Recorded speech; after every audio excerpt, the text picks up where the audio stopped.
కిరాక్ Sita nominate చేస్తూ నాకు హౌస్‌లో ఎవరితోనూ ప్రాబ్లం లేదు. ఉన్నవాళ్ళు చీఫ్‌లుగా కూర్చున్నారు. కాబట్టి ఉన్నవాళ్ళలో ప్రేరణని నామినేట్ చేసింది.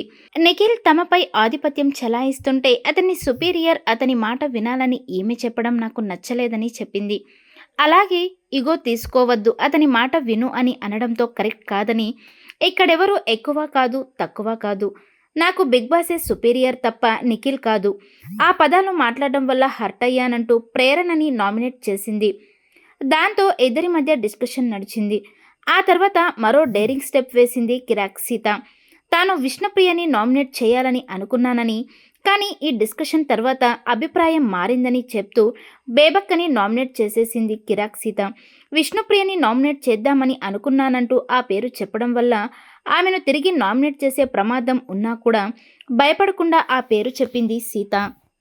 ఇక మొదటి ఎపిసోడ్లో మొత్తం 14 మంది కంటెస్టెంట్స్ హౌస్లోకి ఎంట్రీ ఇవ్వగా, ఇందులో పలు టీవీ సీరియల్స్ నటులు, సినిమా నటులతో పాటు సోషల్ మీడియా ఇన్ఫ్లుయెన్సర్లు కూడా ఎంట్రీ ఇచ్చారు.